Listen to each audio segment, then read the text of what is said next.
Bab 3311. Jembatan Yin Yang. Tuan Xia nampaknya berulang kali dipermalukan oleh formasi sihir itu karena langkah salah yang diambil. Setelah itu, dia pun menunjukkan kemampuan tertingginya, berhasil melewati satu demi satu daerah berbahaya, membuat para kultivator yang ikut bersamanya merasa terkejut namun tidak satu pun berada dalam bahaya. Tetapi, setiap kali tiba di tanah-tanah berbahaya, Tuan Xia pasti akan menanyakan sedikit tentang pandangan Eric Qin. Eric Qin pun tidak menghindari pertanyaannya, segera menjawab, namun pandangan yang disampaikan terasa sangat sederhana, membuat tidak sedikit kultivator menggeleng kepala. Itu sungguh jawaban yang wajar dari seorang kultivator fase transendensi. Tiba pada akhirnya, Tuan Xia yang merasa tidak bisa mendapat banyak informasi pun tidak bertanya lagi. Eric Qin, Tuan Xia ini nampaknya mulai sangat mengamatimu, kata Iblis Fu. Eric Qin menggelengkan kepala, itu adalah hal yang tidak bisa dihindari. Sebelumnya Tuan Xia itu meminta seorang kultivator fase transendensi untuk masuk dalam formasi sihir, tidak peduli dia sengaja atau bukan. Karena dirinya telah memutuskan untuk masuk, maka sungguh tidak boleh salah melangkah. Itu tidak hanya akan menghabiskan banyak waktu, tetapi jika formasi sampai hidup, identitas pasti terbongkar jika dirinya menghindar. Tetapi sebentar lagi akan sampai Guzong, cari kesempatan untuk berpisah dengan mereka saja. Keuntungan terus melangkah bersama Tuan Xia dan keluarga Liu adalah dapat menghemat energi dan waktu yang lebih banyak. Tetapi kini mereka sudah semakin dalam, Guzong pun tidak jauh lagi, sudah bisa melepaskan diri dari orang-orang itu. Setengah hari kemudian, mereka pun tiba di depan sebuah jembatan gantung. Kedua sisi jembatan gantung itu adalah tebing, dengan sungai yang sangat dalam dan panjang di tengahnya. Dan yang membuat orang-orang terkejut adalah, di seberang jembatan, secara samar-samar mereka mulai melihat gedung istana di kejauhan. Kelihatan jelas setelah perjalanan menyulitkan selama 3 hari, Guzong telah di depan mata. Hal ini membuat tidak sedikit kultivator merasa sangat lega. Semuanya, jembatan Yin Yang yang sering dibicarakan telah sampai. Setelah jembatan ini, kita pun sampai di Guzong. Setelah mengalihkan perhatian, kepala keluarga Liu berkata dengan lantang, "Baguslah jika begitu. Benar, perjalanan sejauh ini, akhirnya kita sampai di titik akhir juga." Tidak sedikit kultivator tersenyum, tetapi ada juga kultivator yang paham, menatap jembatan itu dengan cemas. Semuanya jangan terlalu cepat merasa senang, kata kepala keluarga Liu sambil menggelengkan kepala. Jembatan ini tidak mudah untuk dilewati, coba kalian lihat. Sekalipun lihat dengan teliti, bukankah ini hanya sebuah jembatan gantung biasa? Kata seorang kultivator setelah mengamatinya cukup lama. Tidak sesederhana itu, ada banyak bahaya di balik jembatan ini. Kepala keluarga Liu tersenyum sambil menggelengkan kepala, dia melambaikan tangan, beberapa roh senjata pembuka jalan pun keluar dan terbang ke arah jembatan itu. Semua orang melihat dengan heran, hingga hampir lupa bernafas.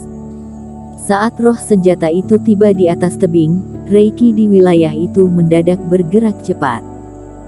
Setelah itu yang membuat ekspresi wajah orang-orang berubah drastis adalah terdengar suara yang sangat keras dari dasar air. Setelah itu perairan yang hitam dan gelap itu meledak bagai gunung berapi, satu demi satu hawa dingin berkumpul dari bawah, tidak berhenti menyembur ke atas.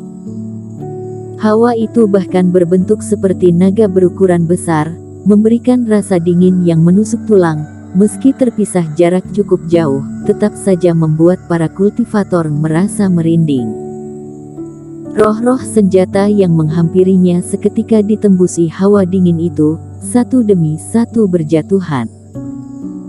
Bersamaan dengan itu, yang tidak kalah membuat kaget adalah, saat hawa dingin itu terbentuk, sebuah cahaya juga menyala di tengah jembatan. Hanya saja semua itu bukan karena hawa dingin yang terbentuk dari dasar air, sebaliknya di bagian atas cahaya terlihat percikan api dengan suhu yang sangat tinggi. Batu di atas jembatan juga terlihat kemerahan akibat pancaran cahaya api itu, disertai percikan-percikan kecil namun malah sangat berbahaya. Itu adalah api suci. Melihat percikan api itu, mata Erikin malah melotot. Setelah mendapatkan api suci jenis ke-19, dia sudah lama sekali tidak menjumpai api suci jenis baru. Tak disangka malah menjumpainya di daratan Jeoshu. Apakah semua sudah melihatnya? Jembatan Yin Yang ini benar-benar menakutkan. Di bagian atas adalah celah besar pada udara, sama sekali tidak bisa kita lewati. Sedangkan di permukaan jembatan, ada api suci yang menyala sepanjang masa. Kedua sisinya juga dipenuhi perairan yang menyimpan hawa dingin. Kata kepala keluarga Liu.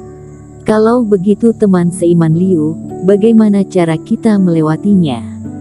Tidak sedikit kultivator dibuat pusing. Melihat Guzong sudah di depan mata, namun kepala keluarga Liu malah berkata tidak ada jalan baik atas maupun bawah. Dan saat hawa menakutkan terpancar tadi, orang-orang juga merasa, sekalipun memaksakan diri menerobos, tetap saja tidak akan berhasil. Bukankah ini artinya mereka tidak memiliki pilihan lagi? Aku pernah mendengar tentang jembatan ini, katanya tidak ada teknik apapun untuk melewati jembatan ini. Seharusnya Tuan Xia juga tidak bisa memilih teknik apapun. Kata seorang kultivator berusia relatif tua. Benar, aku sudah memeriksa jembatan ini, memang tidak ada formasi apapun di dalamnya. Kata Tuan Xia sambil mengangguk. Kalau begitu kita hanya bisa terjebak di sini, tidak bisa melewatinya. Benar tuh, kepala keluarga Liu, kamu pasti punya cara, katakanlah pada kami. Kata para kultivator dengan sedikit panik. Memang ada satu cara. Kata kepala keluarga Liu sambil memegang kumisnya. Semua teman seiman dengarkan penjelasannya. Tahun itu jembatan ini menghubungkan daerah dalam dan luar Guzong, juga disebut sebagai jembatan penghalang musuh, hanya orang-orang yang memiliki token yang bisa melewatinya. Tetapi setelah itu, perang berakhir, klan iblis pun mundur, jembatan ini rusak dan terasingkan karena alasan tertentu. Satu-satunya cara lewat adalah siang hari melewati jembatan, sedangkan malam hari terbang melewati dua sisi perairan.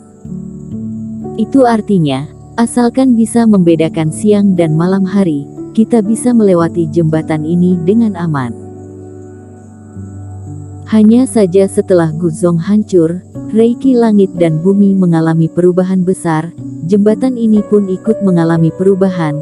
Kini perbedaan siang dan malam pada jembatan ini berbeda total dengan pemahaman kita. Oleh karena itu satu-satunya rencana yang bisa dijalankan saat ini adalah mengandalkan seorang kultivator untuk maju dan mencoba, memastikan cara paling tepat saat ini, berjalan melewati jembatan ataukah terbang dari dua sisi perairan. Jika salah memilih, bukankah sama saja dengan mengantar nyawa? Mendengar penjelasan kepala keluarga Liu, hati orang-orang pun merinding.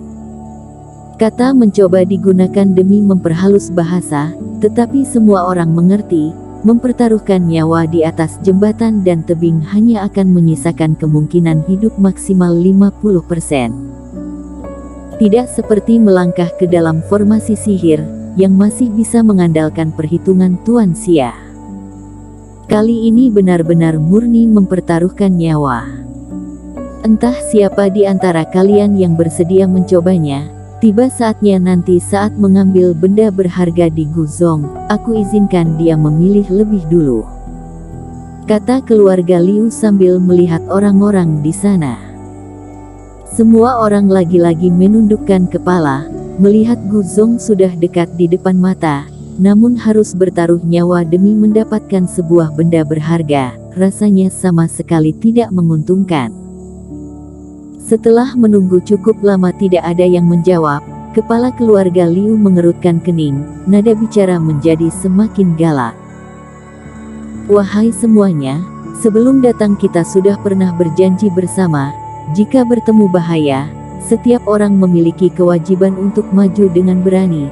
Jika tidak ada yang berinisiatif, terpaksa harus menggunakan cara pemungutan suara. Kepala keluarga Liu membawa begitu banyak orang datang kemari, tentu bukan untuk merugi.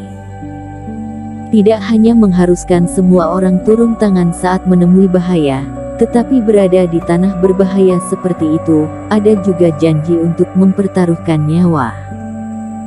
Begitu mengayunkan tangan, kepala keluarga Liu pun mengutus Andreas Liu membagikan papan giok kepada setiap orang.